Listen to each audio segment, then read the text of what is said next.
नमस्कार दोस्तों, जय श्री राम, जय बागेश्वर धाम सरकार।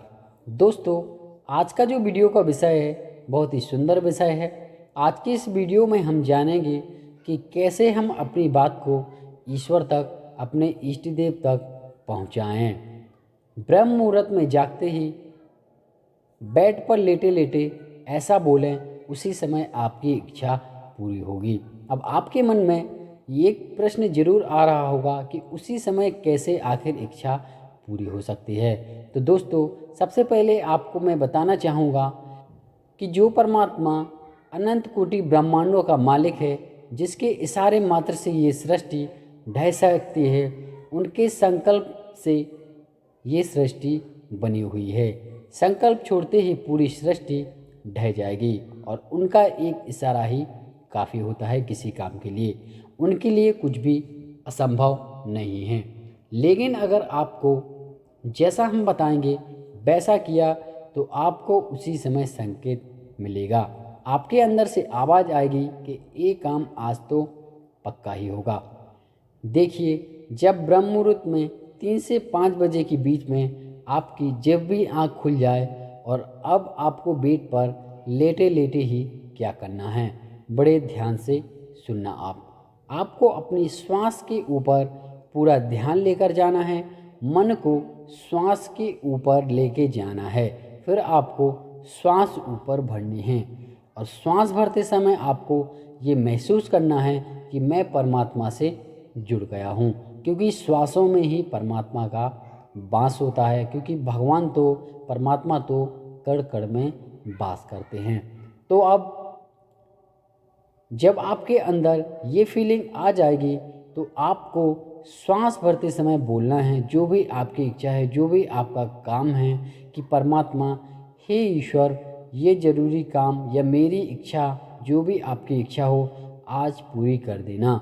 फिर धीरे से सांस छोड़नी है और फिर सांस आपको दोबारा से भरनी है। फिर से आपको बोलना है कि हे परमात्मा, मेरा आज का ये काम, जो भी आपका काम है, उसे पूरा कर दें। और फिर श्वास छोड़ देनी है। और श्वास छोड़ते समय आपको कुछ भी नहीं बोलना है, इस बात का आपको ध्यान रखना है।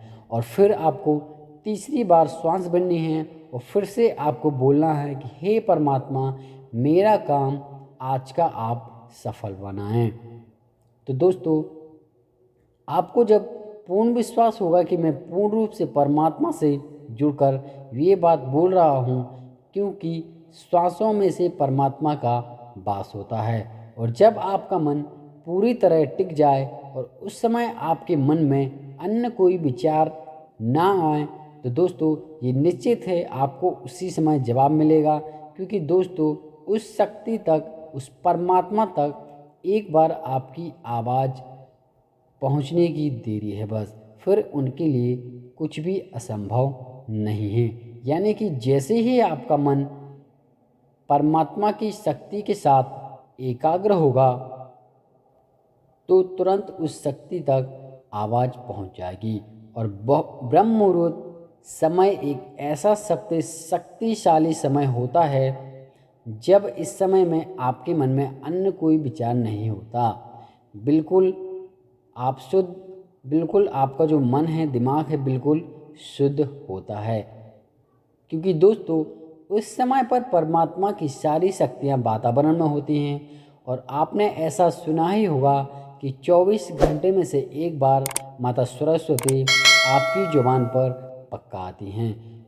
तो सरस्वती भी वातावरण में होती हैं और भगवान की सारी शक्तियाँ भी होती हैं। तो सरस्वती की शक्ति परमात्मा की शक्ति से अलग थोड़े ना है।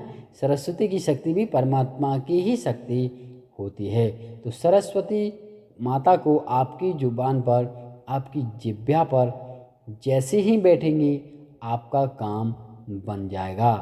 क्योंकि भगवान तो इनको ऑर्डर देते हैं।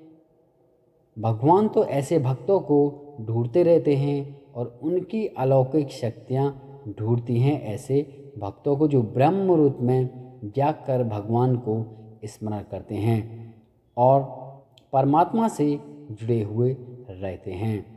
और जब आप श्वासों के द्वारा परमात्मा से जुड़कर अपनी इच्छा बताओगे तो सरस्वती माता को भी आपकी वाणी के ऊपर आना पड़ेगा और माता सरस्वती भी जान जाएंगी कि ये भगवान का भक्त है और ऐसे भक्तों को वो ढूंढती रहती हैं।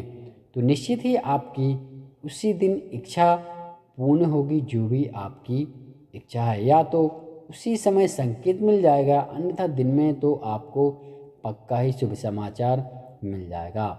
अगर आपका मन टिक गया तो सारी बात है विश्वास की, श्रद्धा की। अगर आपका विश्वास पूर्ण मन से एकाग्र हो गया तो यह संभव होगा, क्योंकि जहाँ विश्वास है वहाँ पर भगवान हैं। गुरुदेव भी अपनी कथा में हमेशा ही कहते हैं कि विश्वासम फलम।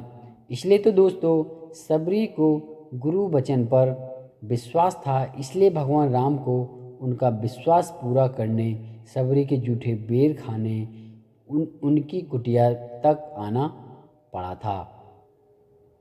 तो आपका विश्वास भी पूर्ण होगा, भगवान को आपका विश्वास भी पूर्ण करने अवश्य आना होगा। तो दोस्तों इस उपाय को आप ज़रूर कीजिए। आज की वीडियो में बस इतना ही। अगर वीडियो अच्छी लगी हो तो वीडियो को लाइक कर देना। चैनल पर अगर आप नए हो तो चैनल को सब्सक्राइब जरूर कर देना। धन्यवाद।